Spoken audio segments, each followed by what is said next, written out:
Saya ini sangat amazed dengan industri asuransi, teman-teman. Kita sama-sama tahu ya, kita berada di industri asuransi gitu ya. Nah, industri asuransi menurut saya industri yang unik gitu kan.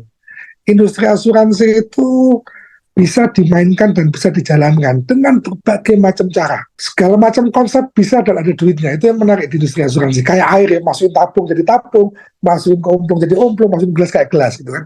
Hanya dengan selling, hanya dengan berjualan saja, kita bisa dapat duit yang gak kecil. Saya punya teman di mana dia bisa meng-create penjualan pribadi dengan komisi sekitar hampir 60-70 juta tiap bulan. Hanya selling saja. Luar biasa kan gitu.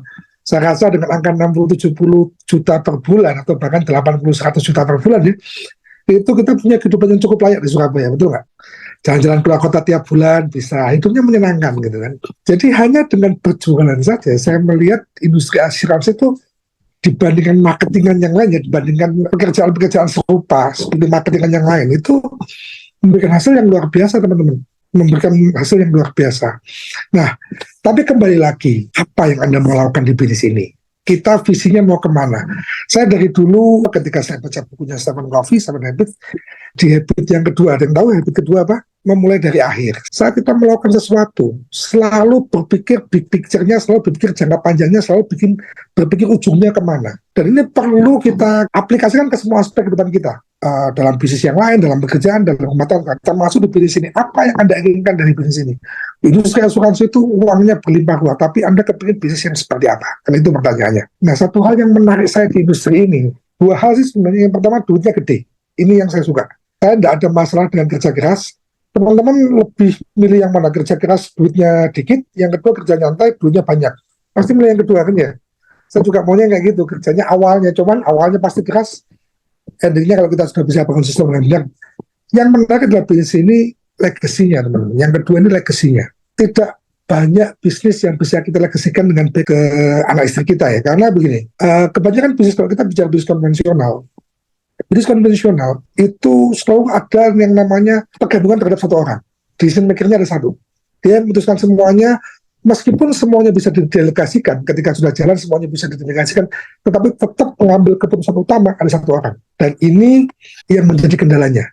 Di bisnis konvensional, ownernya ada berapa, teman-teman? Meskipun itu kita bicara patungan apa-apa, tapi yang namanya owner itu satu badan, betul nggak? Yang namanya pemilik itu satu orang.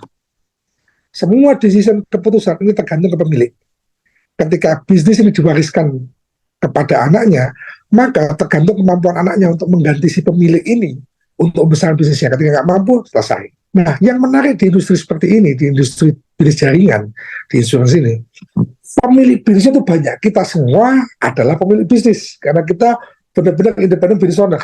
Ini yang membuat legasinya luar biasa, teman-teman. Di bisnis yang lainnya, di konvensional segala macam, kan di kantor juga ada orang bilang, banyak orang salah kaprah terhadap bisnis jaringan. Dibikin bisnis jaringan itu yang pokoknya yang ada pentol-pentol terus jaring-jaring laba-laba itu, pohon-pohon itu bisnis jaringan. Ya nggak seperti itu juga ya, karena di kantor pun, di bisnis konvensional pun juga owner, direktur utama, komisaris, direktur utama ada direktur ini, direktur itu, kan juga ada struktur organisasi ya gitu.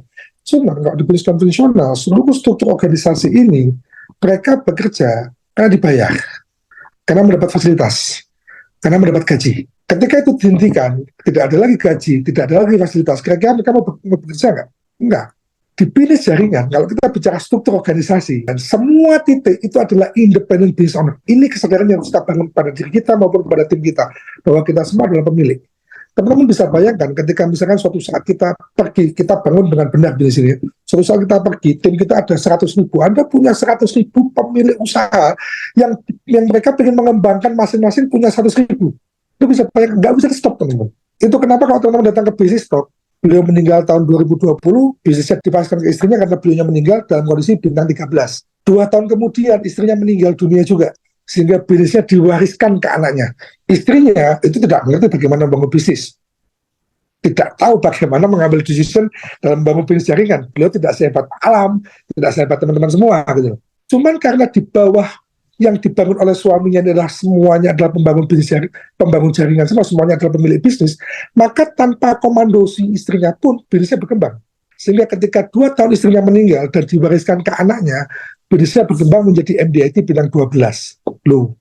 Bintang 17 ke 12. dalam tempo 2 tahun naik 4 bintang, lumayan tanpa campur tangannya, kan itu gila teman-teman. Nah itu yang membuat legasinya bertumbuh, itu yang menarik dari bisnis ini teman-teman. Kalau kita bicara selling, just selling seperti teman saya, kelemahannya satu, duitnya banyak, kelemahannya cuma satu. Ketika orangnya berhenti selling, duitnya berhenti juga. Itu problemnya.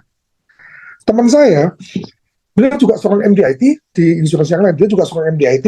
Sekarang beliau tidak terlalu aktif lagi di industri asuransi, beliau sekarang punya usaha sendiri, beliau ditinggal asuransinya. Kan saya tanya, kenapa kok sampean tidak fokus lagi di asuransi, kok malas sekarang ke bisnis konven? Capek aku jadi jualan terus.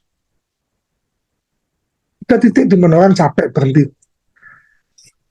Bangun jaringan capek nggak? Ayo kalau boleh jujur, bangun jaringan capek nggak? Pak Alam, bangun jaringan capek nggak, Pak? Capek, teman-teman. Capek lah jalannya. Tapi bedanya satu, ketika seorang penjual, dia capek dan pengen berhenti, duitnya betul berhenti nggak? Berhenti. Tapi kalau seorang pembangun jaringan, ketika bisnisnya sudah jadi, sistemnya udah jalan, ketika dia capek dan pengen berhenti, bisnisnya tetap jalan nggak? Duitnya tetap masuk nggak? Nah, milih yang mana? Kan gitu. Teman-teman mau duit yang mana di bisnis ini? Di industri ini adalah pilihan, kita boleh hanya fokus sama selling, silakan, tidak ada masalah. Tetapi yang akan bisa memberikan legacy jangka panjang adalah di jaringannya, di bisnis ini, di pengembangan timnya. Sehingga memang tugas utama kita di bisnis ini memang dua, gitu loh, selling, creating nasabah, menciptakan nasabah, dan membangun tim marketing. Gampangannya begitu, teman-teman. Kenapa tetap penting kita membangun nasabah? Gak usah mas, gak usah bangun nasabah, harus langsung fokus menjaringan tok. Nggak katik nasabah-nasabah tok, pokoknya aku fokus neng PL. Kalau teman-teman seperti itu, sebagai seorang UM ya, makanya saya bicara untuk UM dulu nih. Bagi seorang UM, Anda sudah punya banyak senjata, Anda bisa sudah mempunyai akses masuk ke semua dapurnya Allianz. Anda masuk dapurnya IC4 bisa, Anda masuk dapurnya Allianz Life Indonesia bisa, Anda masuk dapurnya Allianz Utama bisa, Anda bisa masuk semua dapurnya Allianz, dan Anda bisa menawarkan semua produk yang dimiliki Allianz A to Z-nya. Nah, kenapa sih saya sarankan Anda juga punya nasabah? Satu, buat nafas. Dalam membangun bisnis jaringan, Anda perlu menemukan orang yang tepat. Nanti sebelum kita bicara sistem ya, Anda perlu menemukan orang yang tepat. Orang yang tepat itu kayak apa? Orang yang tepat itu kayak Anda, yang stay di meeting Zoom malam hari ini. Anda adalah salah satu representatif orang tepat di industri ini. Menemukan orang seperti Anda, itu membutuhkan waktu, membutuhkan effort, dan membutuhkan usaha. Kalau kita tidak imbangin dengan kita creating nasabah, Anda akan sering puasa, teman-teman. Tapi kalau Anda combine dengan nasabah, Anda dalam membangun bisnis, dalam membangun jaringan di sini, itu Anda akan happy, ketawa-ketiwi. Kenapa? Ya, karena Anda tetap punya penghasilan yang cukup lumayan di bisnis ini. Nah, kalau kita bicara sistem, kalau kita bicara membangun bisnis jaringan, kuncinya, kalau kita ingin autopilot, selalu ada yang namanya sistem yang kita butuhkan. Di industri seperti ini, di bisnis jaringan, kuncinya cuma dua, teman-teman. Duplikasi, kemudian dimultiplikasi.